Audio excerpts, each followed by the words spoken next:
కలుగునుగాక. ప్రభు పేరట అందరికీ నా వందనాలు తెలియజేస్తున్నాను. ఈరోజు వాక్య ధ్యానము నిమిత్తము హోషేయ గ్రంథము 6వ అధ్యాయము, హోషేయ గ్రంథము 6వ అధ్యాయము 6వ వచనంలో సగభాగము.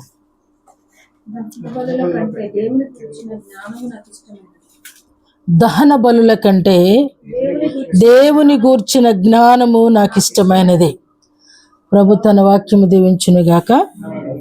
ఈరోజు దేవుని జ్ఞానము, దేవుని గూర్చిన జ్ఞానము లేదా దేవుని జ్ఞానము, ఇదే 6వ అధ్యాయంలో పైభాగం చూసినప్పుడు ఇక్కడ భక్తుడు అంటున్నాడు, యెహోవాను గూర్చిన జ్ఞానము సంపాదించుకుందము రండి. యెహోవాను గూర్చిన జ్ఞానము సంపాదించుకొనుటకు ఆయనను అనుసరించుదము రండి. ఇక్కడ ఆల్టర్ కాల్ ఇస్తున్నాడు ఈరోజు ప్రభు. దేవుని గూర్చిన జ్ఞానమును సంపాదించుకోవడానికి ఆయనను అనుసరింతుము రండి. చాలామంది ఈరోజు ఇమిటేట్ చేసేవాళ్ళు ఉన్నారు. ఇమిటేట్ అంటే అనుకరణ, అంటే అలాగా ప్రయత్నం చేయటం. చాలామంది యూత్ ఉన్నారు అనుకోండి, కోహ్లీ ఏ షర్ట్ వేస్తే, కోహ్లీ ఏ ప్యాంట్ వేస్తే, కోహ్లీ ఏ కట్టింగ్ వేస్తే, ధోని ఏదేస్తే అలా ఒకళ్ళని ఇమిటేట్ చేస్తారు. ఇక్కడ ఇమిటేషన్ లేదు దేవుని వాక్యంలో, అంతా కూడా అనుసరించుట. అది ప్రతిదీ కూడా ఆయన ఏమి చేశారో అలాగా చెయ్యాలి. ఇక్కడ పిలుస్తున్నాడు, దేవుని గూర్చిన జ్ఞానమును అనుసరింతుము రండి. ఏంటి అంటే జ్ఞానాలు కూడా రెండు ఉన్నాయా? మనుషుని జ్ఞానం ఉంది, లోక జ్ఞానం ఉంది, ఏమండి తర్క జ్ఞానం ఉంది. ఈ మధ్య మరీ అధికమైపోయింది. అంత్య దినాలలోనంట తెలివితేటలు అధికమైపోతాయంట. తెలివి అధికమైపోయి దేవుణ్ణి ఇష్టానుసారంగా ఎవరో విమర్శిస్తున్నారంటే కొంచెం బాధేస్తుంది, కానీ పాస్టర్లే విమర్శిస్తున్నారు దేవుణ్ణి, దేవుని పాటల్ని. పాస్టర్లే తయారైపోయారు. ఇంకేం చెప్పాలా, ఎవరికి చెప్పుకోవాలా? ఇంకే ప్రభు అంటున్నాడు, ఇదంతా ఎందుకు చేస్తారంటే జ్ఞానము లేని వారు చేసేటువంటి పనులు.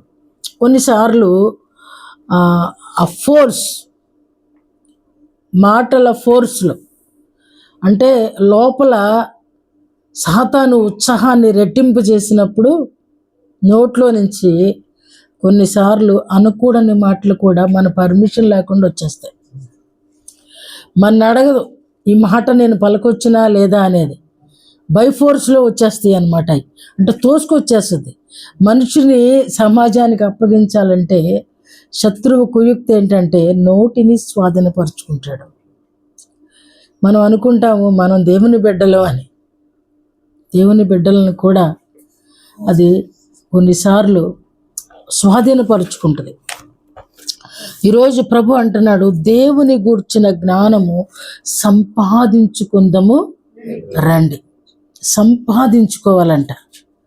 ప్రతిదీ ఆస్తిని ఏం చేస్తారండి జనాలు? ఏం చేస్తారు? ఎట్లా వస్తుంది ఆస్తి? కష్టపడితే వస్తుంది. కష్టపడిన దాన్ని జాగ్రత్త చేసుకుంటే ఉంటుంది, అంతేనా? కొంతమందికి ప్లాన్ ఉండదు. ప్లాన్ లేకుండా ఏం చేస్తారంటే ఆదాయానికి మించి ఖర్చు పెడతారు. ఆదాయము 100 రూపాయలు ఉంటే ఆ ఖర్చులు వచ్చేసరికి, అంటే ఈ జ్ఞానం ఉండదు వాళ్ళకి. జీవితాన్ని బ్యాలెన్స్ చేసుకోవటం కానీ, మనీని బ్యాలెన్స్ చేసుకోవటం కానీ, మనను కూడా బ్యాలెన్స్డ్గా ఉండటం కానీ మానవుడికి రాదు.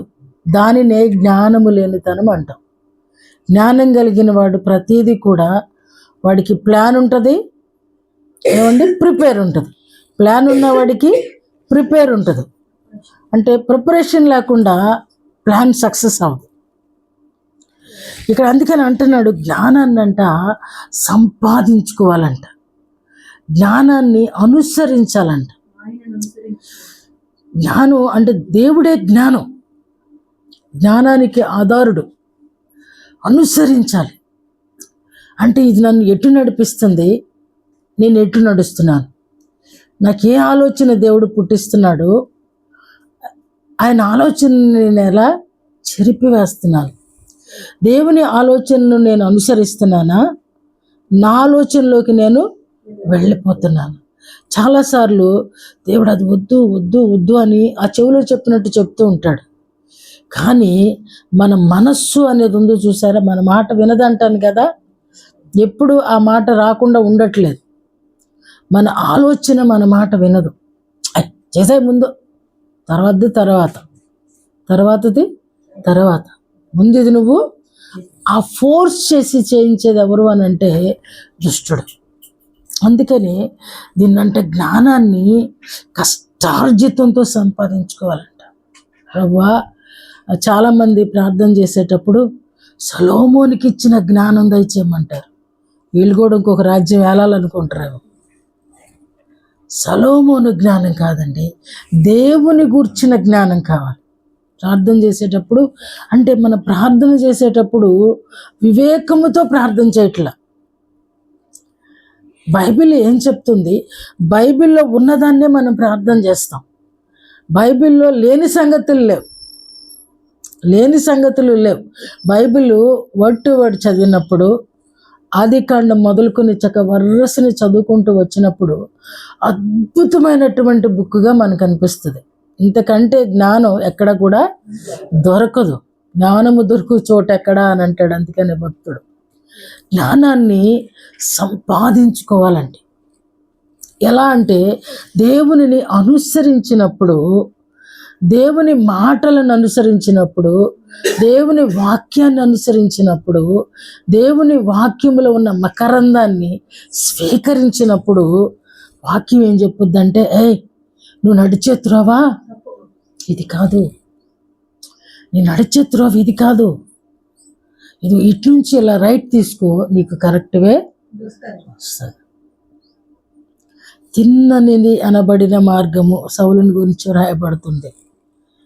ఆ తిన్నగా వెళ్ళిపోవటం, ఎక్కడికి వెళ్ళాడంటే తిన్నగా కర్ణ పిశాచుల దగ్గరికి వెళ్ళాడు. కాబట్టి దేవుని గురించిన జ్ఞానం భక్తునికి లేకపోతే మనం ఎక్కడికి వెళుతున్నామో మనకి అర్థం కాదు. కాబట్టి ప్రభు అంటున్నాడు ఈరోజు, దేవుని గూర్చిన జ్ఞానము నాకు ఇష్టమైనది. దహన బలుల కంటే ఈ హోషేయ భక్తుడు అంటున్నాడు, దహన బలులు అసలు యాక్చువల్లీ దహన బలి అర్పించినప్పుడు అది సువాసన కలిగిన బలి అని దేవుడు చెప్పాడు. అది ఆయనకి ఎంతో ఇష్టమైనటువంటి సువాసన. ఆ ఇంపైన సువాసన అంటే బలి కంటే కూడా దేవుని జ్ఞానం మరింత సువాసన.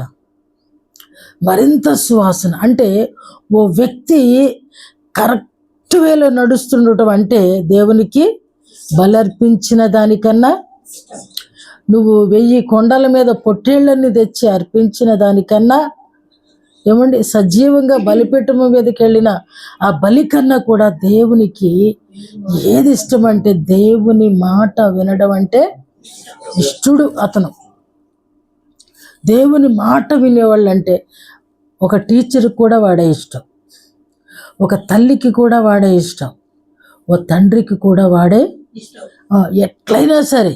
ఒకవేళ తిండి విషయంలో, బట్ట విషయంలో అది ఉండకపోవచ్చేమో కానీ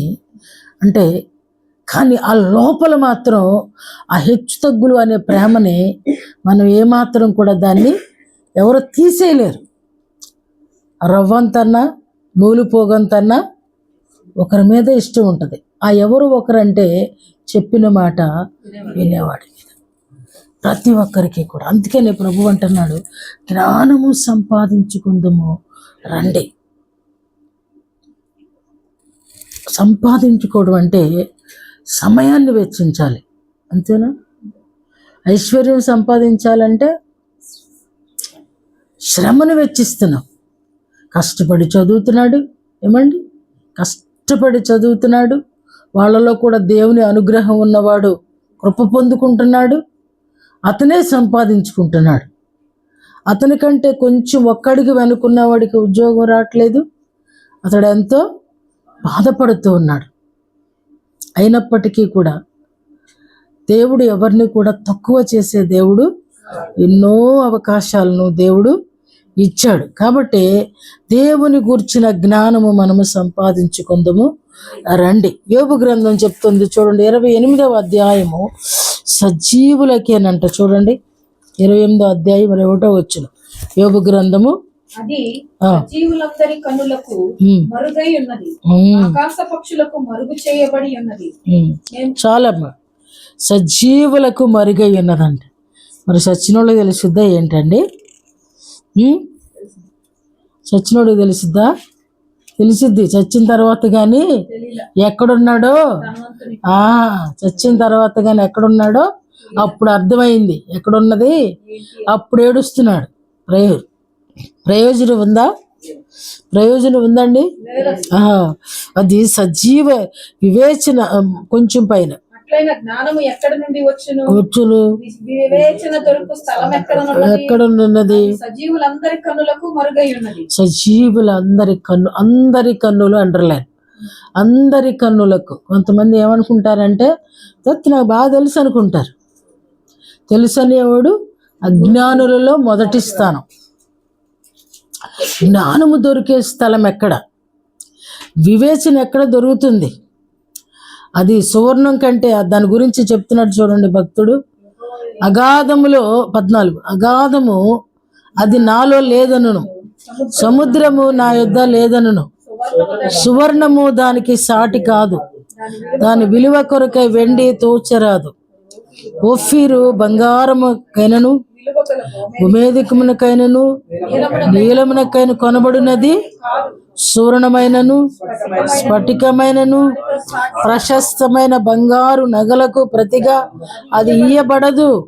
పగడముల పేరు, ముత్యముల పేరు, జ్ఞాన సంపాద్యము. చూడండి, కూసు దేశపు పుష్యరాగము శుద్ధ సువర్ణమునకు అట్లైన జ్ఞానం ఎక్కడ వచ్చును? వివేచన దొరుకు స్థలము ఇక్కడ చివరిలో చెప్తాడు చూడండి, ఎక్కడ దొరుకుద్దో.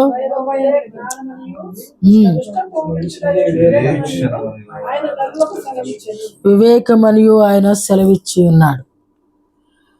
ఎక్కడ దొరుకుద్ది అంటండి? బంగారం ఇస్తే దొరుకుద్దా? ముత్యాలు ఇస్తే దొరుకుద్దా? ఏమన్నా వెలగలిగినవి ఎన్ని రాశాడండి? ఇంచుమించు ప్రపంచంలో విలువైన అన్నీ కూడా ఇక్కడ రాశాడు.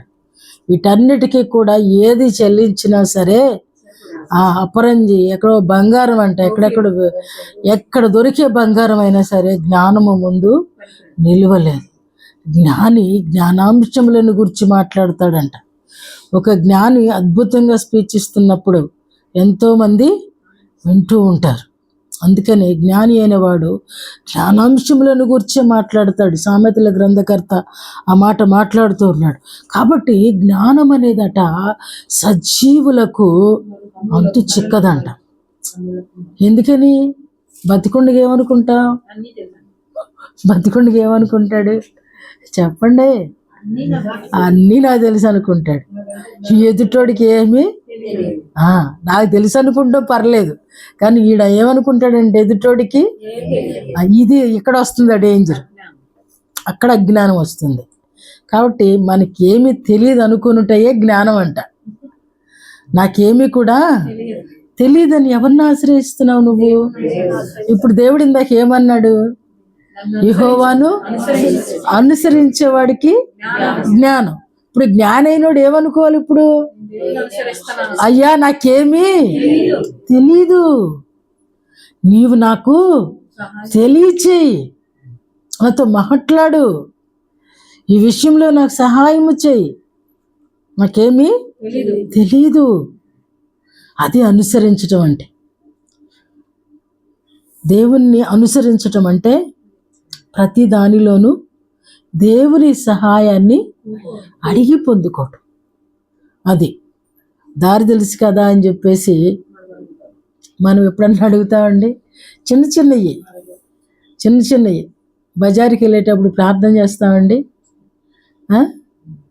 గుర్తు రావు. నాకు గేట్ దగ్గరికి వెళ్ళాం గుర్తుకొస్తుంది, ఆటో దొరకపోతే గుర్తుకొస్తుంది, అరే నేను ప్రేర్ చేసుకు రాలేదు అందుకని ఆటో దొరకట్లేదు.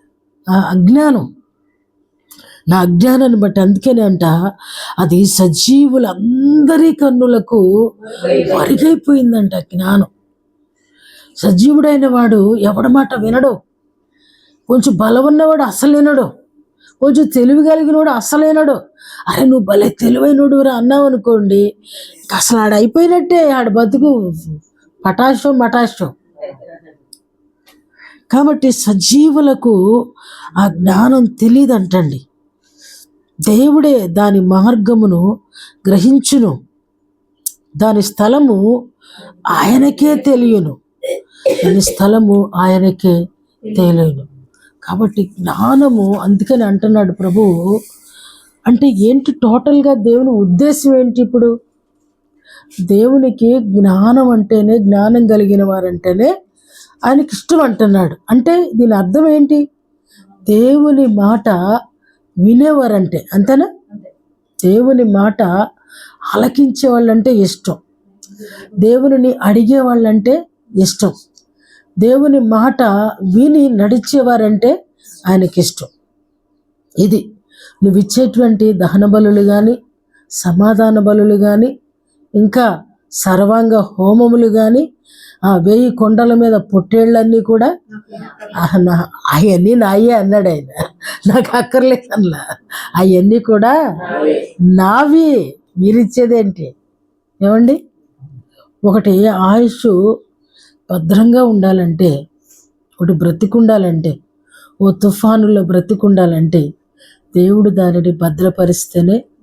నోవాని మనం జ్ఞాపకం చేసుకుంటే ఎన్ని మాత్రమే బ్రతికినాయండి? ఏదైనా సరే రెండు. ఎన్ని నాశనం అయిపోయి ఉంటారు, ఎన్ని నాశనం అయిపోయి ఉంటాయి, అవన్నీ కూడా అన్కౌంటబుల్. అంటే దేవుని కాపుదల లేకపోతే, దేవుడు భద్రపరచకపోతే ఏ ప్రాణి కూడా సజీవుడుగా ఉండలేడు. మరి సజీవుడైన వాడికి ఎందుకో ఈ తెగులు? ఎందుకు అంటే ఆడి దగ్గర బలం ఉంది కాబట్టి, నాకు నడవడం, నా కాళ్ళు ఉన్నాయి కాబట్టి, నా కళ్ళు ఉన్నాయి కాబట్టి కదా, నాకు బుర్ర ఉంది కాబట్టి. ప్రభు అంటున్నాడు సజీవులకు అది మరుగు చేయబడిపోయింది, సజీవుడికి అది అర్థం కాదంటున్నాడు. అందుకని తిట్టేటప్పుడు ఏమని తిడతావంటే, అరే నీ మైండ్, నీ మెదడు మోకాళ్ళల్లో ఉందంట. మనకి మరీ ఉంటుంది అక్కడ. కాబట్టి మనకి మోకాళ్ళల్లో ఉంటుంది. బుర్రలో ఉండుంటే, నిజంగానే బుర్రలో బ్రెయిన్ ఉండుంటే, ఆ ఉండవలసిన స్థానంలో ఉండుంటే మనం దేవుణ్ణి అనుసరిస్తాం, దేవుని మాటను గౌరవిస్తాం, దేవుని మాటకి మనము ప్రతిసారి కూడా చాలా హానర్ చెప్తాం. మరొక మాట చూద్దాము. ద్వితీయోపదేశకాండము 4వ అధ్యాయము ఇంకొక మాట ఏమంటున్నాడంటే, అలాంటి మాటే, క్రొత్త మాట ఏమీ కాదు. ద్వితీయోపదేశకాండము 4వ అధ్యాయము 5వ వచనం. కట్టడలను గైకొనుట మీరు స్వాధీనపరచుకునే దేశంలో ఆచరించవలసిన కట్టడలను, విధులను మీకు నేర్పించింది. ఈ కట్టడలన్నిటినీ అనుసరింపవలెను. వాటిని గురించి విను జనముల దృష్టికి అదే మీకు జ్ఞానము, అదే మీకు వివేకము. వారు చూచి నిశ్చయంగా ఈ గొప్ప జనము జ్ఞాన వివేచనలు గల జనమని చెప్పుకొందరు. ఏమిటంటే జ్ఞానం, దేవుడు చెప్పేటువంటి కట్టడలు, విధులు గైకొనాలా, అంటే చదువుకోవాలా, వాటి ప్రకారము నడుచుకోవాలా. అది జ్ఞానం. ఇందాక కూడా అదే అన్నాడు కదా, దేవుని గూర్చి అనుసరించుటయే జ్ఞానము అన్నాడు. కాబట్టి ఆయన కట్టడలను అనుసరించుటయే జ్ఞానం. సామెతల గ్రంథకర్త చాలా అధ్యాయాలలో జ్ఞానాన్ని గురించి రాస్తాడు. ఎందుకంటే ఆ జ్ఞానం విలువ ఆయనకు తెలిసింది కాబట్టి. రెండవ అధ్యాయంలో మొట్టమొదటి మాటల్లోనే ఉంటుంది, జ్ఞానమునకు నీ చెవియొగ్గి హృదయపూర్వకముగా వివేచన అభ్యసించిన ఎడల, తెలివికై మొరపెట్టిన ఎడల, వివేచనకై మనవి చేసిన ఎడల, వెండిని వెతికినట్లు దాని వెతికిన ఎడల, దాచబడిన ధనమును వెతికినట్లు దాని వెతికిన ఎడల, యెహోవా యందు భయభక్తులు కలిగి ఉండుట ఎట్టులో నీవు గ్రహించగలవు. దేవుని గూర్చిన విజ్ఞానము నీకు లభించును. యెహోవాయే జ్ఞానం ఇచ్చేవాడు, తెలివియు వివేచనయు ఆయన నోట నుండి వచ్చును. చాలమ్మా. ఇక్కడ ఏమంటాడంటే అనుసరించుదము రండి అన్నాడు.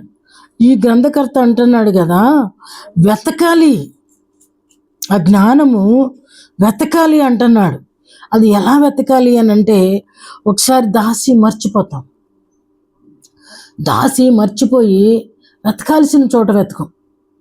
అది కరెక్ట్గా పెట్టని చోట ప్రతి చోట వెతుకుతాం. పెట్టిన చోట వెతికితే జ్ఞాని, పెట్టిన చోట వెతికేవాడు అజ్ఞాని. అంటే మనకి జ్ఞానం లేదు, జ్ఞాపక శక్తి పోయింది.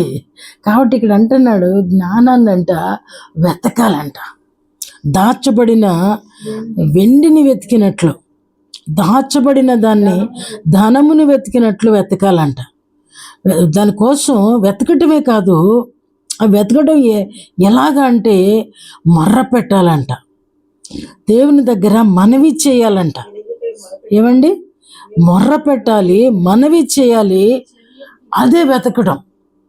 దేవుని దగ్గర బతిమాలుకోవటం అంటే, ఒక విధంగా చెప్పాలంటే, ఒక ప్రమాదంలో ఉన్నప్పుడు, ఓ బలహీనతలో ఉన్నప్పుడు ఏ రీతిగా మనము ఆయన దగ్గర కూర్చుని బతిమాలుకుంటామో, ప్రభువా కరుణించు కరుణించు, కరుణించే వరకు కూడా మనం ఏం చేస్తామంటే ఆలాపనన్నా చేస్తూ ఉంటాం.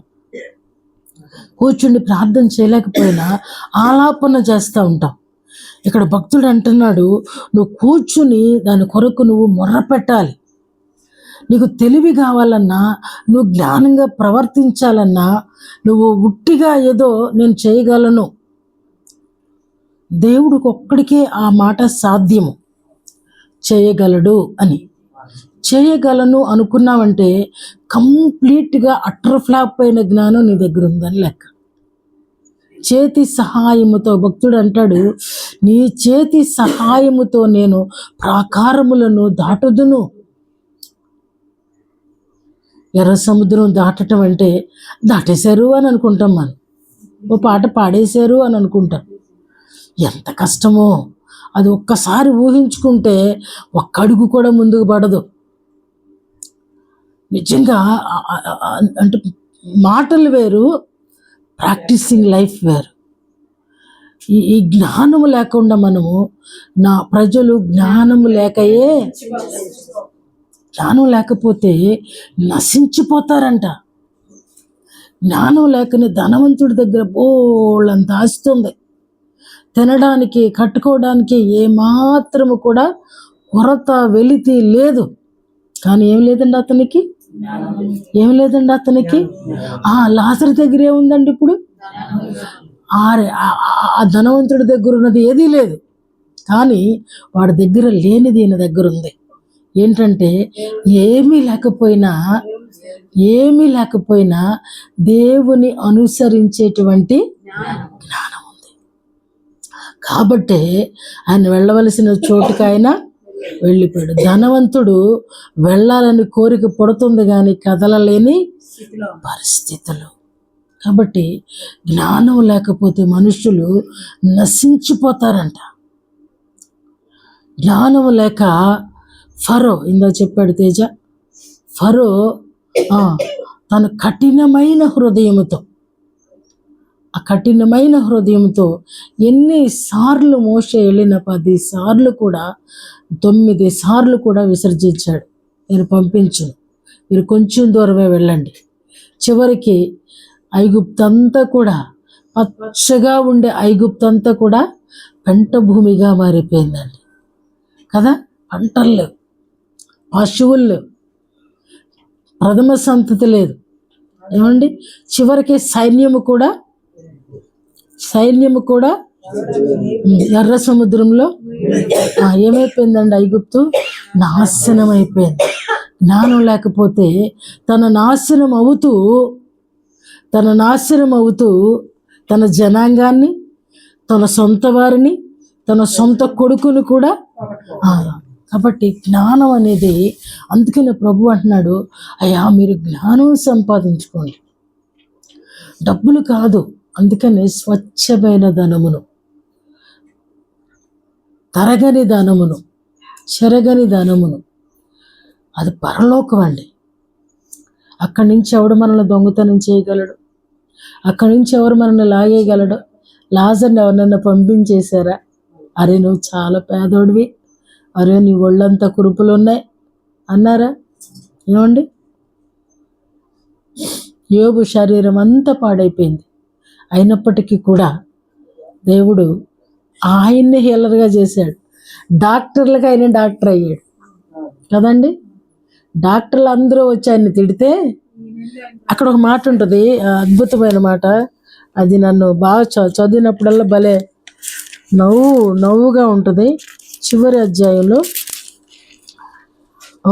మీ అవివేకమును బట్టి, 42వ అధ్యాయము 8వ వచనమండి. మీ అవివేకమును బట్టి ఉండినట్లు నేను అతనిని మాత్రము అంగీకరించదను. మనోళ్ళందరూ కూడా నలుగురు కలిసి యోబుని ఏదో ఏదో ఏదో చేద్దాం అనుకున్నారు. కానీ ఏం చేశాడంటే దేవుడు, అరే మీరు ఇప్పుడు వరకు చేసిందంతా కూడా మీకు జ్ఞానం లేని మాటలు అంటాడు. ఆ మాట కూడా, జ్ఞానము లేని మాటల చేత నిన్ను జరిపేవాడెవడు అని అన్నాడు. ఇక్కడేమంటున్నాడు, మీ అవివేకమును బట్టి మిమ్మును శిక్షింపక ఉండునట్లు నేను అతనిని మాత్రమే, అంటే ఏమీ లేకపోయినా, అన్నీ కోల్పోయినా, సమస్తము సర్వము కోల్పోయినా యోబు మాత్రము దేవుని కలిగి, దీనిని ఏమంటామంటే దేవుని జ్ఞానము. అన్నీ ఉన్నప్పుడు ఆరాధించటం అసలు పెద్ద విషయమేం కాదు. అన్నీ కోల్పోతున్నప్పుడు, కార్యాలన్నీ నిలిచిపోయినప్పుడు యోబు చేసింది అదే సీక్రెట్. యోబు మనతో సీక్రెట్ చెప్తున్నాడు.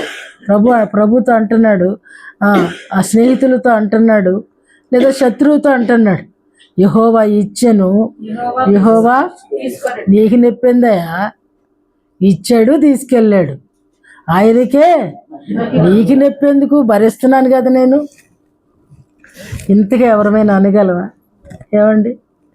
డబ్బులు కనబడిపోతేనే అనమ్మా నువ్వు. ఏదైనా గొలుసు పెట్టిన చోట ఉండి కనబడకపోతేనే దేవుడా దేవుడా దేవుడా దేవుడా, అది కనపడే వరకు నాకు నిద్రట్టదయ్యా, అది కనపడే వరకు నేను ఆనందం లేనయ్యా, నా మనసు కుదుట పడదయ్యా, నాకు టెన్షన్ వచ్చేస్తుందయ్యా. ఇక దీని మీదే మన ఫోకస్ ఉంటుంది కదా. కాసేపు ఇదివరకు నాకు జ్ఞాపక శక్తి అంతా పోయింది. 2011 ఈయన చనిపోయినప్పుడు చాలా జ్ఞాపక శక్తిని నేను కోల్పోయాను. అవసరాన్ని బట్టి బీరువా దగ్గరికి వెళ్ళేదాన్ని, బీరువా దగ్గర నుంచి ప్రార్థన చేసేదాన్ని. ఇక్కడికి ఎందుకు వచ్చానో నాకు తెలియట్లేదు ప్రభు. ఇది భద్రంగా ఉండాలి, ఇది ఇక్కడే ఉంటుందని గుర్తుపెట్టుకుని మరి పెట్టాలనుకుని పెట్టేదాన్ని. నాయే చెప్తాను మీకు, అక్కడ వెతకను, అక్కడ నుంచుని ప్రార్థన, అక్కడికి వెళ్తాను, మళ్ళీ స్పాట్ దగ్గర నుంచుని ప్రార్థన చేస్తా. అయ్యా నాకు తెలియట్లేదు ప్రభు, ప్లీజ్ అయ్యా ప్లీజ్ అయ్యా ప్లీజ్ అయ్యా ప్లీజ్ అయ్యా. అప్పుడు లోపల నుంచి ఒక మాట వస్తుంది, ఆ తాళాలు అక్కడే ఉన్నాయి చూడు అని. అప్పుడు తీయటంగానే దాని కింద ఉంటాయి. అమ్మో ఈ 100 రూపాయలు ఎప్పుడన్నా అవసరం అవుతాయి అని చెప్పి ఆ పేపర్ల కింద ఎక్కడో పెడతాను. ఆ 100 రూపాయలు అవసరం అయితే చచ్చినా కనపడు. అక్కడికి వెళ్ళి ప్రార్థన చేస్తా, ప్రభా ప్రభా ప్రభా అర్జెంట్ అయ్యా అర్జెంట్ అయ్యా అర్జెంట్ అయ్యా, దేవుడా ఓపెన్ అని చెప్పో, లేదా పైకి లేపని చెప్పినప్పుడు అట్లా కనీసం 4-5 సంవత్సరాలు ప్రతి మాటకి దేవుడి మీద నేను ఆధారపడాల్సి వచ్చింది. ఎందుకంటే అన్నం వేసుకుంటే కూర వేసుకోవాలని జ్ఞాపకం వచ్చేది కాదు, ఇంకేమేయాలి అంతగా మతిపోయింది నాకు. కానీ దేవుడు ఆయన జ్ఞానాంశములను ఆయన ఇచ్చేవాడు. జ్ఞానాన్ని అనుసరించినప్పుడు ఇప్పుడేం మర్చిపోవట్లేదు దేవుని కృపను బట్టి. అంటే వయసు పెరిగింది కానీ మతిమరుపు తగ్గింది. అందరికేమో వయసు పెరిగినప్పుడు మతిమరుపు పెరిగిద్ది. నాకు ఆపోజిట్ జరుగుతుంది అనమాట. నాకు మంచి వయసులోనే అన్నీ అనుభవించేశాను, ప్రతి రోగాన్ని కూడా. దేవుడు ఇప్పుడు కొంచెం ఆరోగ్యాన్ని కుదుటపడిచ్చాడు. కారణం ఏంటంటే ఆయనను అనుసరించే ప్రయత్నంలో నా ప్రయత్నం నేను చేస్తున్నాను. కొంతవరకు ఏదో నూలుపోగంత అంతా చేయాలంటే మనం శాస్త్రులం కాదు, పండితులం కాదు, జ్ఞానులం కాదు. కానీ ఒక విశ్వాసిగా మనం చేయవలసినటువంటి ప్రయత్నాలు మనకి ఉన్నాయి. అంటే ప్రతి ఒక్కరూ చేయవలసినటువంటి పనులు, కర్తవ్యాలు, కట్టడలు, విధులు, ఆజ్ఞలు బైబిల్లోనే పొందుపరచబడి ఉన్నాయి. కాబట్టి అంటున్నాడు, జ్ఞానము సంపాదించుకోవాలంటే మీరు ఏం చేయాలంటే ప్రభువుకి మొర్ర పెట్టాలి, అది వెతకాలి. ప్రభువా నాకు జ్ఞానం దయచేయ్యా, జ్ఞానం దయచేయ్యా. దినకరన్ గారు ఒక వాక్యం ఆయనకి కావాలంటే ఇంచుమించు 7 గంటలు మోకాళ్ళ మీద ఉండి ఏడుస్తూ ఉండేవాళ్ళంట. నేను నమ్ముతున్నాను. ఒకసారి అయితే ఒక ఇర్మియాలో నుండి ఒక వాక్యం ఆయనకి అర్థం కానప్పుడు ఇంచుమించు 7 రోజులు 7 గంటలు మోకాళ్ళ మీద ఉండి కన్నీరు కార్చారంట. అందుకని ఆయన వాక్యాన్ని విత్తుతున్నప్పుడు కూడా ఆయన కన్నుల నుండి కన్నీరు కారుతూ ఉంటే నిజంగా మనకు తెలిసినటువంటి కన్నీటి ప్రవక్త అని ఆయన అంటారు. ఎందుకంటే ఒక జ్ఞానము సంపాదించాలంటే అయా నా జ్ఞానమే అని అడిగి వదిలేస్తే ఆ జ్ఞానం రాదండి. దాన్ని ఏం చేయాలంటే వచ్చే వరకు కూడా దాన్ని ఆయన పాదాల దగ్గర బ్రతకాలి. ఆయన పాదాల దగ్గర మోకరిల్లో, ప్రణమిల్లో, ఏదో నీకు తెలిసినటువంటి ఇదిలో ప్రభువా నాకు ఇవ్వయ్యా. నిజంగా దేవుడిచ్చే జ్ఞానం కొన్నిసార్లు మనకి అందదు. కొన్నిసార్లు మనకి మించిన భాష మనం మాట్లాడతాం, మనకి రాని తలంపులు, మనం యోచించని ఆలోచనలు మన లోపలికి వచ్చే మాటలు అందించబడతాయి. అనిపిస్తుంది ఒక్కొక్కసారి, ఈ మాట ఏంటి భలే అనేసాను. ఓ మనిషి రాకముందే ఆ మనిషి వస్తున్నాడని చెప్పేసి మనకు అర్థమవుతుందండి. కరెక్ట్గా అట్లా వస్తాను, ఆ గేట్లో వాళ్ళు ఉంటారు, అప్పుడు అనిపిస్తుంది వీళ్ళ కోసమే చూస్తున్నా నేను అనేసి చాలా అనిపిస్తుంది. ఎందుకంటే దేవుడు ఆ రీతిగా కనెక్ట్ చేస్తాడని నేను అనుకుంటున్నాను. కాబట్టి జ్ఞానం కావాలంటే దేవుడిని ఏ రీతిగా అనుసరించాలో దేవుడు చెప్పినటువంటి కొన్ని కట్టడ అంటే అక్కడ నువ్వు నిలిచిపోవాలి. ఇది దాటి ఇటు రావడానికి వీలు లేదు. నువ్వు విశ్వాసివైతే విశ్వాస నియమాలను బ్రేక్ చేయడానికి వీలు లేదు. విశ్వాసి ఎలా ఉండాలో అది కట్టడ. నీకు ఆ కట్టడ దాటి వస్తున్నావాడంటే ఆ కట్టడను నువ్వు తప్పిపోతున్నావు అనేది నువ్వు జ్ఞాపకం పెట్టుకోవాలి. ఓ విశ్వాసి అన్యాచారము చేయకూడదు. ఎగ్జాంపుల్ ఉంది. అయినప్పటికీ తప్పలేదు, నాకు ఫ్రెండ్స్, నాకు అయిన వాళ్ళు, నాకు కావలసిన వాళ్ళు అని అభిమానంతో వెళ్ళావనుకో, ఇక్కడ కట్టడ బ్రేక్ చేసావు కాబట్టి అభిమానానికి బదులు అది దురభిమానం అవుతుంది. అంటే అజ్ఞానానికి నువ్వు నీ యొక్క హృదయాన్ని అప్పగించుకున్నట్టు లెక్క. కాబట్టి కట్టడలు గైకొనాలంట. జ్ఞానాన్ని సంపాదించుకోవడానికి మొట్టమొదటిగా ఒక మెట్టు ఏమంటున్నాడంటే, నేను కట్టడలు ఇచ్చాను, అది నువ్వు ఖచ్చితంగా అనుసరించాల్సిందే. అది అనుసరిస్తేనే నన్ను అనుసరిస్తున్నావు అనేది లెక్క. రెండోది విధులు అంటున్నాడు. న్యాయ విధులు ఉన్నాయి కొన్ని కదా, ఉన్నాయా? ఇచ్చాడు. ఆ విధులను ఎప్పుడైతే నువ్వు ఒక దేవుని బిడ్డగా, దేవుని అనుసరించేవాడివిగా ఆ విధులను నువ్వు బ్రేక్ చేసావంటే నువ్వు ఎక్కడికి వెళ్ళిపోతున్నావు? ఇప్పుడు జ్ఞానాన్ని విడిచిపెట్టి అజ్ఞానములోనికి నీ అడుగులు పడిపోతున్నాయి. కాబట్టి అక్కడ నీ జ్ఞానాన్ని ఏం చేస్తున్నావంటే, దేవుడిచ్చిన జ్ఞానాన్ని అక్కడ నువ్వు తగ్గించేసుకుంటున్నావు. అంటే నీలో నుంచి జ్ఞానం నిన్ను విడిచిపెట్టి వెళ్ళిపోతుంది. మీరు గమనించండి, కొన్నిసార్లు దేవుని ఆజ్ఞని మీరినప్పుడు వాళ్ళ ప్రవర్తన చాలా వింతగా ఉంటుంది. వాళ్ళు వ్యతిరేకంగా ఉంటారు, వ్యతిరేకంగా ఉంటారు. వ్యతిరేకత వచ్చేస్తుందండి. వెళ్ళపోతే ఏమైంది, వినపోతే ఏమైంది, చదవపోతే ఏమైంది, ఏంటమ్మా అలా వచ్చేస్తుంది అనమాట. మిమ్మల్ని మీరే యోచించుకోండి. ఒక విశ్వాసి ప్రార్థన చేయాలి. ఒక 6 రోజులను 2 రోజులు అనుకుందాం, నాకైతే ఒక రోజు చాలు.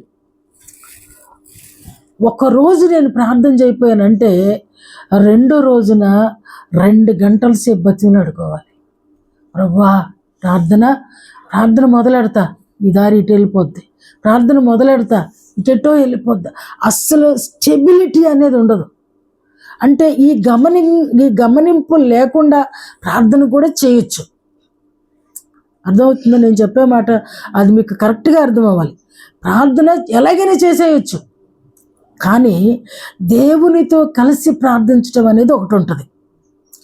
ఈ అనుభవం తెలిస్తేనే నేను చెప్పే పాయింట్ మీకు అర్థమవుతుంది. మనం ప్రార్థన చేసే దిక్కు వేరు, ఇది వేరు, దేవునితో కలిసి ప్రార్థించే ఇది వేరు. ప్రార్థన చేసేటప్పుడు అందరిని గమనిస్తూ ఉన్నప్పుడు ఒక్కొక్కరు నిన్న చేసినట్టు ఈరోజు చేయరు. నేనే కాదు, మీరు కూడా ఒకరోజు మీరు చేస్తున్నప్పుడు చాలా వినసొంపుగా ఉంటుంది. ఒక్కొక్క రోజు చేస్తున్నప్పుడు ఏమొచ్చింది అని అనిపిస్తుంది, ప్రార్థన చేస్తున్నారు అనిపించదు, ఇంకేమొచ్చింది అని అనిపిస్తుంది నాకైతే. ఒక్కొక్కసారి ప్రార్థన చేసినప్పుడు ఒకరోజు జేమ్స్ గారు ప్రార్థన చేశారు, చాలా వినబుద్ధి అయింది. చాలా రోజుల తర్వాత ఆ రోజు ప్రార్థన చేశారు. ఆ రోజు అనను నేను, ఎందుకంటే చెట్టెక్కేస్తారని. కానీ అది తర్వాత చేసినప్పుడు ఆ కనెక్షన్ అనేది కలవలేదు.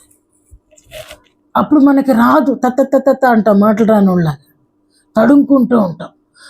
లేకపోతే దేవుడా దేవుడా దేవుడా దేవుడా అంటూ ఉంటాం, ప్రభు అంటూ ఉంటాం. అక్కడ ఏంటంటే మీకు మాట అందట్లేదని లెక్క. నేను కూడా అంతే. ఎందుకంటే ఆయన విధులు ఎక్కడ మనం ప్రార్థన అక్కడే తెలిసిపోద్ది మనకి. ప్రార్థన చేయలేకపోతున్నాము, దేవుడు మనం స్తుతిస్తూ ఒక 5 minutes స్తుతించిన వెంటనే దేవుని ఆత్మ మనకి కనెక్ట్ అయిపోతాడు. అప్పుడు మనం ఏమీ ప్రయాసపడము, తర్వాత ఆయాసంగా ఫీల్ అవ్వము, అలసట ఫీల్ అవ్వము. చాలా లోపల కూడా చాలా ప్రార్థన చేశాను అనేటువంటి ఆ సంతోషం, అది అడుగుల ఏమంటారు ఉరకలేస్తూ ఉంటుంది, ఒక నది పరవళ్ళు దొక్కినట్లుగా. ఆ రోజు చాలా హ్యాపీగా ఉంటుంది. కానీ ఒక్కొక్క రోజు ప్రార్థన చేస్తాం, కానీ మన ప్రార్థన మనకి వెనక్కి వేస్ట్ ప్రార్థన అనిపించేస్తుంది. అసలు ఆయన దగ్గరికి వెళ్ళదనేది మనమే క్లియర్ అయిపోద్ది మనకి. అదే ఎక్కడ జరుగుతుందనంటే ఆ సంపాదించుకునే విషయంలో మనం ఏం చేస్తున్నామంటే ఈరోజు ఒకటి సంపాదించుకుంటున్నాం, మంచిదే. రేపు పొద్దున కల్లా ఏం చేస్తున్నామంటే ఈ సంపాదించుకున్న దాన్ని జార విడుచుకుంటున్నాం. దీనివల్ల ఎదుగు బొదుగు లేని క్రైస్తవుడిగా మనం ఈరోజు, నా మాట మీకు అర్థమవుతుందండి? సంపాదించుకుంటున్నాడు క్రైస్తవుడు, కానీ ఎక్కడున్నాడు అని అంటే ఏమంటే మనం గీసుకున్నటువంటి ఆ సర్కిల్లోనే, ఆ కేజీలోనే ఉన్నాడు.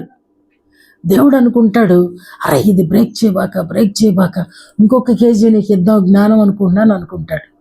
మనం ఏం చేస్తామంటే దురభిమానం కదా మనకి, అభిమానం కాదు నేను అనేది, అభిమానం అయితే దేవునిది, దురభిమానం సాతానిది. మనకి మన జ్ఞానమే. వాళ్ళు ఫీల్ అవుతారేమో. ఒకసారి నన్ను అంటున్నారు, చచ్చిపోయిన వాళ్ళ దినానికి వెళ్ళకపోతే నీ దినానికి ఎవరు వస్తారు అన్నారు. నా దినాన్ని నేను చూసానా? దురభిమానం. ఇర్మియా అంటున్నాడు ఏడ్చోళ్ళ ఇంటికి వెళ్ళమని. చనిపోయిన రోజున వెళ్తున్నాంగా, తర్వాత రోజు పొగడుతులు ఫుడ్డే కదా. దురభిమానం అంటే క్రైస్తవుడికి విలక్షణమైన జ్ఞానం. ఇది దేవుని జ్ఞానం కాదండి. వాక్యంలోనే ప్రశ్న జవాబు ఉంటుంది, కానీ మానవుడు ఏం చేస్తున్నాడంటే ఈ సమయం వచ్చినప్పుడు ఇది తీసుకుంటున్నాడు, ఆ సమయం వచ్చినప్పుడు ఈ దీనిని ఏమంటామంటే దయ్యముల జ్ఞానము అన్నాడు యాకోబు. నేను అంటలేదండి, దయ్యముల జ్ఞానము. కాబట్టి జ్ఞానాన్ని సంపాదించుకోవడానికి శ్రమపడి డబ్బు ఎలా సంపాదిస్తామో అలాగే జ్ఞానం సంపాదించుకోవడానికి కూడా చెమటోర్చాలండి. మొర్ర పెట్టుట అన్నాడు ఇందాక. తెలివికై మొర్ర పెట్టేటప్పుడు ఏడవకుండా ఉంటారండి. అసలు మొర్ర అంటేనే ఏమండి, మూలుగులు నేను విన్నానన్నాడు దేవుడు. ఇశ్రాయేలీల యొక్క మూలుగులు విని నేను దిగి వచ్చి ఉన్నా అంటే, ఆ తర్వాత అంటాడు వారు మొర్ర పెట్టుచున్నారు అంటాడు. అంటే ఆ రెండు కూడా ఈక్వలే. ప్రార్థించుట అంటే మాట్లాడుట, మొర్ర పెట్టుట అంటే ఏడ్చుట. అంటే అది పొందుకోవాలనేటువంటి తాపత్రయం. కాబట్టి ఇక్కడ దేవుని అనుసరించాలి.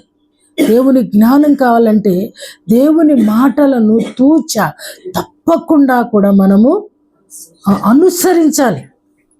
దానికి దురభిమానం అనేది అక్కడ క్రైస్తవుడి డిక్షనరీలో లేదు.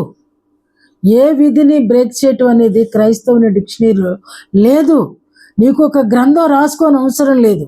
ఈ గ్రంథాన్ని చదువుకుంటే చాలు. దీనిలోనే దేవుడు అద్భుతంగా పొందుపరిచాడు. కాబట్టి దేవుని జ్ఞానము ఎలాగనంటే మనము వెతికితే మనకు దొరుకుద్ది. అది సజీవుల కన్నులకు మరుగవచ్చు, కానీ సజీవుడు వెతికినప్పుడు ఖచ్చితంగా అది దేవుడు అతనికి ఇస్తాడు. అందుకని కొరింథీయులు అంటాడు, జ్ఞాని ఏమయ్యను. చూద్దామా మాట. మొదటి కొరింథీ 1:20 అంటాడు, జ్ఞాని ఏమయ్యను.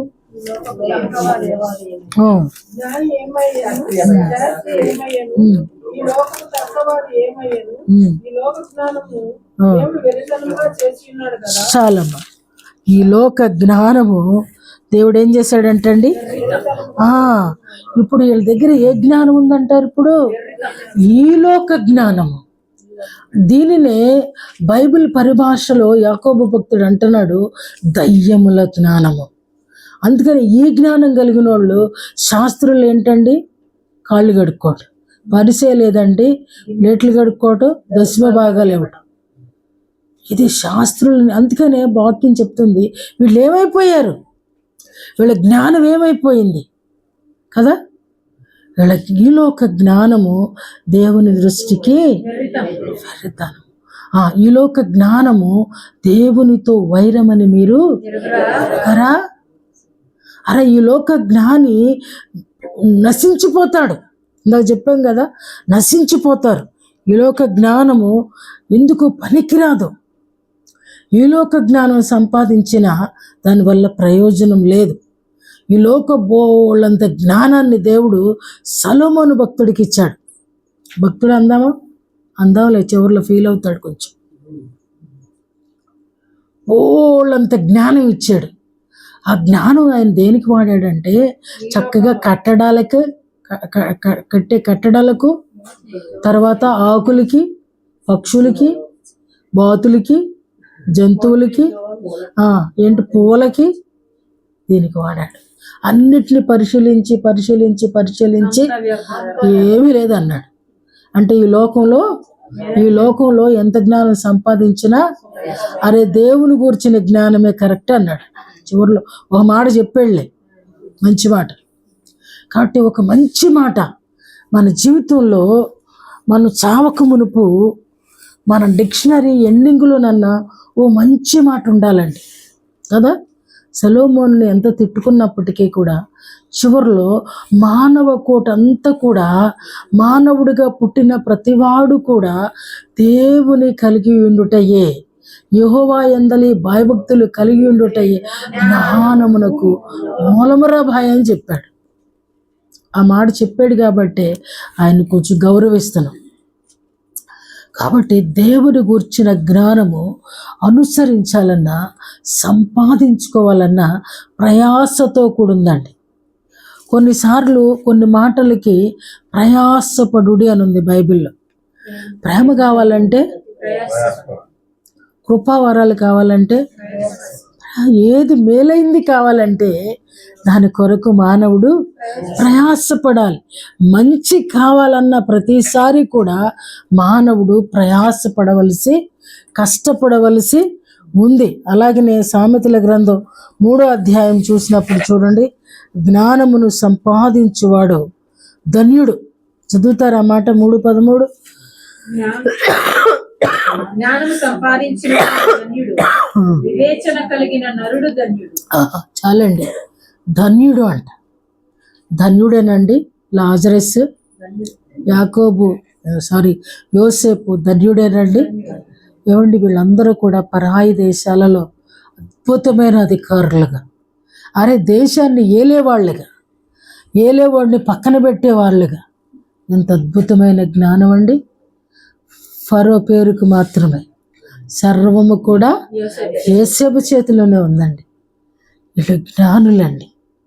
దేవుని కొరకు చెరసాలలో కూడా దేవుణ్ణి విడిచిపెట్టని వాళ్ళు, పరిస్థితులు అనుకూలంగా ఉన్నప్పటికీ కూడా దేవుణ్ణి చూసి భయపడిన వాళ్ళు, వీళ్ళని జ్ఞానులు అని అంటాం.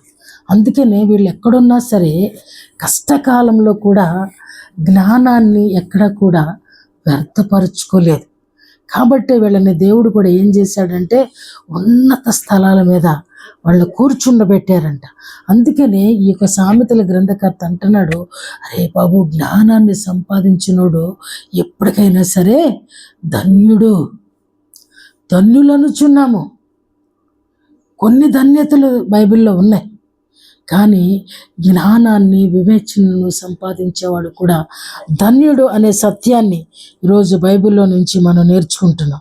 అయితే జ్ఞానం ఎవరి దగ్గర ఉంటుంది అని చూసినప్పుడు 11వ అధ్యాయము 2వ వచనం చూడండి. సామెతల గ్రంథము 11వ అధ్యాయము 2వ వచనం.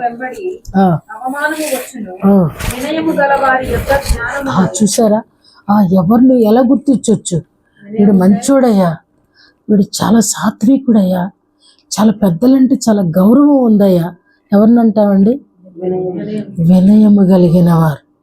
అంటే మాట చెప్పితే వినేవాడు. తల్లిదండ్రుల మాట వింటున్నాడంటే ఆటోమేటిక్గా దేవుని మాట కూడా వింటారు. ఇక్కడే తెలిసిపోద్ది తేడా.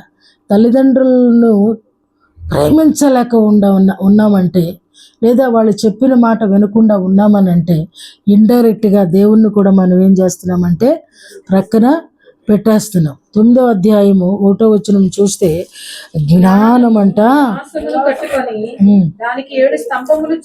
అబ్బబ్బబ్బా 7 స్తంభాలు, ఒకటి కాదంట దానికి. ఏమండి, పరిపూర్ణత. 7 అనేది సంపూర్ణతకు చిహ్నము. 7 జ్ఞానము సంపూర్ణమైనది అని చెప్పడానికి యెషయా గ్రంథకర్త దానికి వివరణ ఇస్తున్నాడు.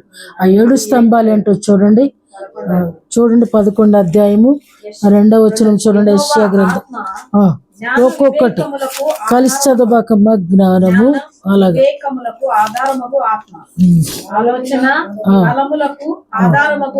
వినయని,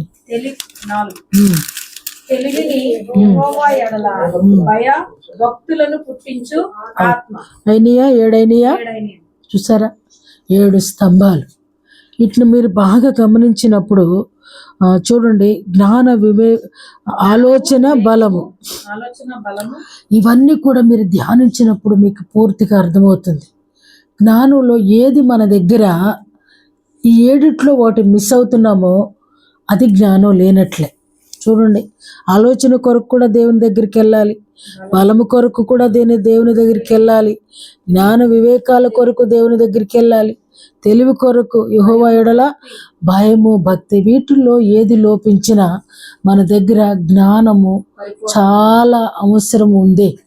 జ్ఞానానికి పనిబట్టాలి, జ్ఞానం సంపాదించుకోవాలి అనేటువంటి నిశ్చయతలోనికి మానవుడు రావాలని హెచ్చరిక చేస్తున్నారు. 10వ అధ్యాయం కూడా చూసినప్పుడు 10:1-14 వరకు చూసినప్పుడు ఆ సామెతల గ్రంథము చూసారా, చదవండి అమ్మా.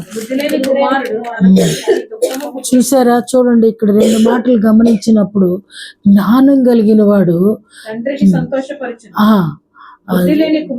తల్లికి దుఃఖం పుట్టిస్తాడంట. నిజంగా బుద్ధున్నవాడైతే తల్లిదండ్రులు ఏడిపించడం ఎవరో కూడా. ఈ లోకమునైనను లోక స్నేహమునైనను కోరుకోకూడదు.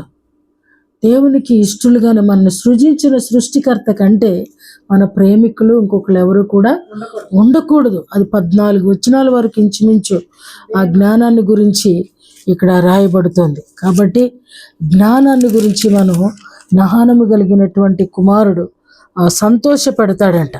జ్ఞానాన్ని సంపాదించుకుందాము రండి అని హోషేయ ఈరోజు మనకి పిలిపిస్తున్నాడు. చివరికి యాకోబు పత్రికను కూడా చూసి మనం ముగించుకుందాం.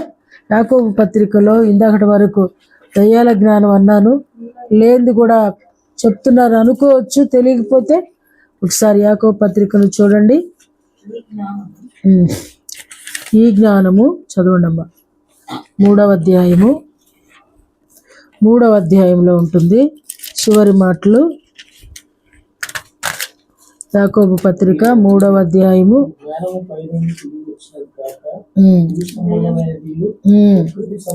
ప్రకృతి సంబంధమైనదియు దయ్యముల జ్ఞానము వంటిదియునై ఉన్నది. ఏలైనగా శరము వివాదము. చూసారా, దయ్యాల జ్ఞానం ఆ రీతిగా ఉంటుందంట. అల్లరి ఉండకూడదంట. చాలా చోట్ల ఈరోజు ఆరాధనలు చేసే చోట కూడా అల్లరితో కూడినటువంటి పరిస్థితులను మనం గమనిస్తున్నాం. చూసారా, అక్కడ జ్ఞానము కొదువైపోతుంది. దేవుణ్ణి ఆరాధించాలి అంటే గంతులు వేయటం కాదు, మ్యూజిక్ని బట్టి డ్యాన్సులు వేయటం కాదు, అది ఆత్మానుసారమైందై ఉండాలి. ఆయన ఆరాధిస్తూ ఉన్నప్పుడు ప్రక్కడికి కూడా తెలియకూడదు నువ్వు కనెక్ట్ అయిపోయావు అనేది, నీకు మాత్రమే తెలియాలి కదా. ఒకళ్ళు చూసి ఛ అనే స్థితికి ఈరోజు ఆరాధన అనేది వెళ్ళిపోకూడదండి. చాలా ఆరాధనలు చూస్తుంటే కచ్చిఫులు పట్టుకుని ఎగిరేవాళ్ళు, పిచ్చి పిచ్చిగా రౌండ్లు తిరిగేవాళ్ళు, చాలా అల్లరితో కూడి ఈరోజు ఆరాధనలు ఉన్నాయి. దేవుని నిజంగా వాక్యం చెప్తుంది, దేవుని ఆరాధించే వాళ్ళు ఆత్మతో సత్యముతో ఆరాధించాలి. ఇది నిజమైన ఆరాధన. అంతేగాని చూడండి, భూ సంబంధమైన ప్రకృతి సంబంధమైన దయ్యముల జ్ఞానము చూసారా అండి, ఎక్కడ అల్లరి నీచ కార్యాలు చాలా గమనించాలి. మనం అనుకుంటాము అబ్బా ఎంత బాగా జరుగుతుందోనండి అక్కడ అని అనుకుంటాం. కానీ వాక్యం చెప్తుంది అల్లరి ఉండకూడదు అంటున్నారు. ఇంకొకళ్ళు మన గురించి మాట్లాడుకునే ఛాన్సు ఇంకొక నోటికి మన సబ్జెక్ట్ కాకూడదు. అందుకనే దేవుని జ్ఞానం సంపాదించుకోవాలి. ఆరాధన చేయటానికి కూడా ఒక లిమిట్, ఒక హద్దు ఉంది. పబ్లిక్లోకి వెళ్ళినప్పుడు, మనం పబ్లిక్లోకి వెళ్ళిపోయినప్పుడు పబ్లిక్ అయిపోతాం. ఒక పబ్లిక్ మనిషి గురించి పబ్లిక్ అంతా మాట్లాడుతుంది కదా. మాట్లాడొచ్చా? ఈరోజు మంత్రుల గురించి మాట్లాడుతున్నారు, యాక్టర్ల గురించి మాట్లాడతారంటే వాళ్ళు పబ్లిక్ మనుషులు కాబట్టి పబ్లిక్ వాళ్ళ గురించి సామాన్యుడు అతి నీచ తాగి కూడా మాట్లాడతారు వాళ్ళు. కారణం ఏంటి అని అంటే అది పబ్లిక్ అంతే. కానీ దేవుని యందు భయభక్తులు కలిగిన వాడు పబ్లిక్ కాదు, పరోక్షంగా దేవుని యుద్ధశూరుడు. ఏమండి, ఎంత నువ్వు భక్తుడు అనేది నీ నోటితో చెప్పనవసరం లేదు, నువ్వు అల్లరి చేసి చెప్పనవసరం లేదు, నువ్వు డ్యాన్స్ వేసి చెప్పనవసరం లేదు. ఇదంతా కూడా జ్ఞానం లేకనే. దేవుని జ్ఞానం గురించి చెప్తున్నాడు చూడండి. అయితే పైనుండి వచ్చు జ్ఞానము మొట్టమొదట పవిత్రమైనది, తరువాత సమాధానకరమైనది, మృదువైనది, సులభముగా లోబడినది, కనికరముతోను మంచి ఫలములతోను నిండుకునినది, పక్షపాతమైనను వేషధారణ అయినను లేనిదియునై ఉన్నది. నీతి ఫలము సమాధానము చేయు వారికి సమాధానమందు విత్తబడును. ముందు చూడండి, మొట్టమొదటిది సమాధానకరమైనది అని అంట కదా. సమాధానకరంగా ఉండాలి. మనం చేసేది ఎవరికైనా సరే, అసలు వాళ్ళు పాడుతుంటే ఎంత పీస్ అండి కదా. మనం చూచినప్పుడు అలాంటి సాక్ష్యం కావాలి. ఎవరిని డిస్టర్బ్ చేయరండి. ఈ మధ్య మైక్ ఇవ్వని కారణం అదే టీచర్ గారికి. కారణం ఏంటంటే మనమేమో 6 గంటలే తయారైపోతున్నాం, చుట్టుపక్కల వాళ్ళకేమో 6 గంటలకు మంచి నిద్ర టైం. మనం ఎవరికి అభ్యంతరకరంగా ఉండకూడదు, సమాధానకరంగా ఉండాలి. వాళ్ళు ప్రేయర్ జరిగించుకుంటారండి, మాకు ఏమాత్రం డిస్టర్బెన్స్ అనేది మమ్మల్ని పెట్టరండి వాళ్ళు. మనం ఎవ్వరికి కూడా అసౌకర్యంగా ఉండకూడదు, సమాధానకరంగా ఉండాలి. మన క్రియలన్నీ కూడా అదే జ్ఞానం. అంటే ఎదుటోడిని కూడా మనం అర్థం చేసుకుని మన ప్రభువుని గణపరచాలి. గణపరచొద్దు అనేది నా పాయింట్ కాదు, ఆరాధన చేయొద్దు అనేది నా పాయింట్ కాదు. నువ్వు ఒంటరిగా ఉంటావు చూసావా, ఎగురు, అక్కడ ఎగురు, ఎవరన్నా పట్టించుకుంటారండి? అలాగా ఆరాధించు. నువ్వు పబ్లిక్లోకి వెళ్ళిపోయిన తర్వాత వాళ్ళు ఎవరో తీసుకెళ్తూ డ్యాన్సులు వేసినట్టు అర్థం లేకుండా అయిపోయింది కదా క్రైస్తవ్యానికి. అందుకనే ప్రభు అంటున్నాడు, పబ్లిక్ ఎలా ఉన్నప్పటికీ కూడా ఈరోజు మనం క్రీస్తు పరిచారకులము. అంతేనా? మేం కాదు మీరంటారా? అక్కడ చూస్తున్నారు నన్ను అందరం కూడా.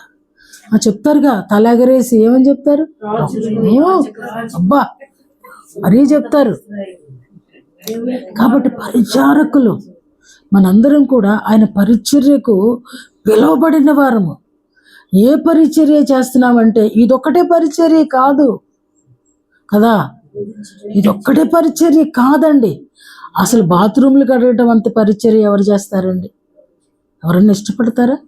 కానీ మార్కులు దానికే పడతాయండి, దీనికి కాదు. అది కడగటం నేర్పించిన తర్వాతే నాకు ఈ పని ఇచ్చాడు. నాకు ఒక 20 ఏళ్ల క్రితం వర్రసిన ఒకే కాలు వస్తూ ఉండేది. నేను వెళ్ళి గుడివాడలో టాయిలెట్స్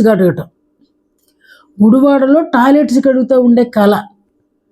ఏ రోడ్లో నేను టాయిలెట్స్ కడుగుతున్నట్టు కళలు కన్నానో 20 ఏళ్ల క్రితం, ఒక 8-9 సంవత్సరాల క్రితం అక్కడికి వెళ్ళి ఆ హాళ్ళు తుడిచానండి నేను. అప్పుడు కానీ అర్థమైంది.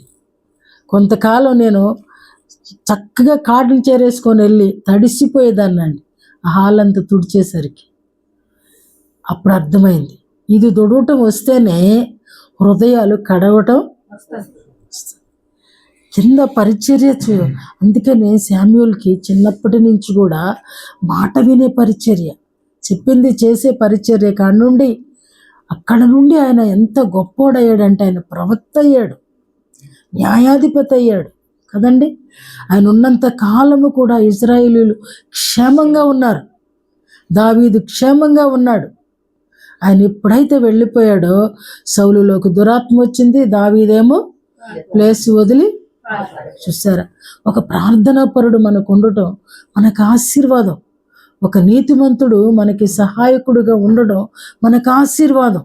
నీతిమంతుడు అంటే మనిషిని అంటలా, దేవుణ్ణి. కాబట్టి జ్ఞానము సంపాదించుకుందాము. అందుకని అంటున్నాడు, దహన బలుల కన్నా జ్ఞానం కలిగిన వారంటే నాకెంతో ఇష్టం. ఆ జ్ఞానం ఎక్కడుంది అని అంటే దేవుని దగ్గరే. ఆ జ్ఞానానికి ఆధారం ఎవరు అని అంటే మొట్టమొదటి అధ్యాయం సామెతల గ్రంథంలో జ్ఞానాధారము నేనే, పరాక్రమము నాదే. ఆయన ఒక్కడేనండి. అంత దమ్ముగా చెప్పేవాళ్ళు ఈ లోకము సృష్టి ఆది నుంచి ఎవ్వరో రారు, ఉండబోరు. ఎందుకంటే ఆయన మాత్రమే దేవుడు. ఆయన సొంత కుమారుణ్ణి మన కొరకు నలగగొట్టడానికి ఇచ్చినటువంటి వాడు. ఆయన సొంత కుమారుణ్ణి మన బళ్ళపు పోటులకు అప్పగించిన వాడు. ఆయన సొంత కుమారుణ్ణి మన కొరకు చిత్రహింసలు పెట్టడానికి మన చేతులకు అప్పగించిన వాడు. ఇంతకంటే పరాక్రమం ఎవరికి ఉంటుందండి? ఇంత ధైర్యం ఎవరికి ఉంటుందండి? అరే తగలకుండా ఎదురు దెబ్బ తగిలితేనే చూసుకుని నడవలేమో ముందు, అది అక్కడ ఎందుకు ఉందరా అంట నేనైతే. అది అక్కడ ఎందుకు ఉందరా, చూసి నడవాలనేది అను. కానీ దేవుడికి మానవుడికి ఎంత తేడా ఉందో చూసారా? మీరు కొట్టండి, మీరు హింసించండి, ఆ పుణ్య రక్తమే మీకు విమోచన. ఎంత అద్భుతమే. అందుకనే జ్ఞానం ఆయన చేతిలో ఉంది, పరాక్రమం ఆయన చేతిలో ఉంది, విజయం ఆయన చేతిలో ఉంది, విమోచన కూడా ఆయన చేతిలోనే ఉంది. మనందరము కూడా విమోచించబడడానికి ఒక మెట్టు దూరంలోనే మనము ఉన్నాం. కానీ జ్ఞానం లేకపోతే ధనవంతుల్లాగా కేకలేసే ఆ పరిస్థితులు కూడా రావు. ఎందుకంటే ఆన్సర్ వచ్చేసింది అక్కడ. కేకలేసినోడికి ఎల్లవయ్య అక్కడ చాలా మంది ఉన్నారు, వాళ్ళ మాట వినాలి, ఇక్కడి నుంచి వెళ్ళడం ఏంటి, అక్కడ ఉండి గౌరవించలేడు కానీ ఇక్కడ నుండి వెళ్తే గుర్తించాలి కదా, ముందు అక్కడి నుంచి వస్తే ఇక్కడ గుర్తించాలి కదా ఆ మనిషిని. కాబట్టి జ్ఞానము సంపాదించుకుందుము రండి. కాబట్టి ఆయన కట్టడలు, ఆయన ఆజ్ఞలు, ఆయన వాక్యమును వెతికి మొర్రపెట్టి దేవుని సంపాదించుకుంటే, దేవుడు మన లోపల ఉంటే జ్ఞానము మన లోపల కొండంత జ్ఞానం ఉన్నట్లే. మనం ఎక్కడ కూడా ఏది బ్రేక్ చేయడానికి కానీ, ఏ పొరపాట్లు పడిపోవడానికి కానీ, ఎక్కడ మాట తులనడడానికి కానీ, ఎక్కడ అసౌకర్యంగా ఉండడానికి కానీ కదా. మన మాటలు కూడా కొన్నిసార్లు ఇంట్లో గట్టిగా మాట్లాడే స్వభావం ఉంటుందండి. అది కూడా మార్చుకోవాలి. పిలుపులలో కూడా మార్చుకోవాలండి హస్బెండ్స్ని పిలిచేటప్పుడు. ఎందుకంటే మార్పు అనేది ప్రతి దానిలోనూ మార్పు కావాలి. ఏదో వాక్యం చదువుకుని ప్రేయర్కి వెళ్ళిపోతున్నాను అనేది మార్పు కాదు. నువ్వు ప్రేయర్కి వెళ్తున్నావంటే నీ మాట మారాలి, నీ దిశ మారాలి, నీ తీరు మారాలి, నీ తెన్ను మారాలి. ప్రతి దానిలో కూడా మార్పు అనేది, అప్పుడే దేవుని లెక్కలోకి మనము వెళ్తాము, దేవుని జ్ఞానాన్ని సంపాదించుకున్న వారిగా ఉంటాం. బయట నాట్యాలు అల్లరి కాదండి, మనం అల్లరిగా మాట్లాడటం, మనం హస్బెండ్స్తో లేదా భార్యలతో పోట్లాడటం కూడా ఏమండి, అది కూడా అల్లరికి సంబంధించిందే. అది దయ్యముల జ్ఞానముకు సంబంధించిందే, ఇంచుమించు దయ్యములకు సంబంధించిందే. కాబట్టి దయచేసి గమనిస్తూ దేవుని జ్ఞానము కొరకు ప్రయాసపడాలని, దేవుని జ్ఞానమును సంపాదించుకోవడానికి మొర్రపెట్టాలని, అటువంటి జ్ఞానము పరాయి దేశంలో ఉన్న ఎజ్రా ఇలాంటిటువంటి భక్తులు సంపాదించుకొని, తనతో పాటు ఎన్ని సంవత్సరాలు ఉన్నప్పటికీ కూడా అన్యుల దేశంలో అన్యాత్వాన్ని అంటించుకొనకుండా సత్యదేవునికే వాళ్ళు కట్టుబడి ఆయన ఆజ్ఞల్లో చెరిగిపోకుండా ఉన్నారు. కాబట్టి వాళ్ళ చేతికి మనుషులను అప్పగించాడు, వాళ్ళ చేతులకు మందిరాలను అప్పగించాడు, వాళ్ళ చేతులకు బాధ్యతలను అప్పగించాడు. వాళ్ళకి బైబిల్లో కొంత ఘనతను కూడా దేవుడు ఇచ్చాడు. ఈ ఘనత ఈ బైబిల్లో మన పేర్లు రాయబడడానికి అవకాశం లేదు, కానీ 2 గ్రంథాలు మన కొరకు సిద్ధంగా ఉన్నాయి. జీవ గ్రంథము, క్రియల గ్రంథము. ఈ 2 గ్రంథాలలో కూడా మన పేర్లు దాఖలు కావలసినటువంటి పరిస్థితులు ఉన్నాయి. విశ్వాసం కొండంత ఉంటే బహుశా జీవ గ్రంథంలో రాయబడొచ్చునేమో, కానీ క్రియల గ్రంథం చూసినప్పుడు దేవుడు అక్కడ మన పేరు రాయకపోతే దేవుడు కూడా ఏమీ చేయలేడండి. కాబట్టి మన క్రియలన్నిటినీ కూడా మార్చుకోవడానికి ఎక్కడా కూడా దేవుడు అల్లరికి కర్త కాదు. కాబట్టి మన స్వరాలు కూడా చాలా తగ్గించుకొని, ఆ ర్యాష్నెస్కి బదులు వినయాన్ని అక్కడ చేర్చుకొని కదా. వినయ మనస్కుడు ఘనతనందును కదా, వినయ మనస్కుడు ఘనతనందును. వివేకి దగ్గరే జ్ఞానం కూడా ఉంటుందంట. కాబట్టి సమయానుకూలంగా నడిపించే వివేచన కూడా దేవుడు మనందరికీ సమృద్ధిగా అనుగ్రహించునుగాక. ఆమేన్. ఉన్న వాక్యాన్ని బట్టి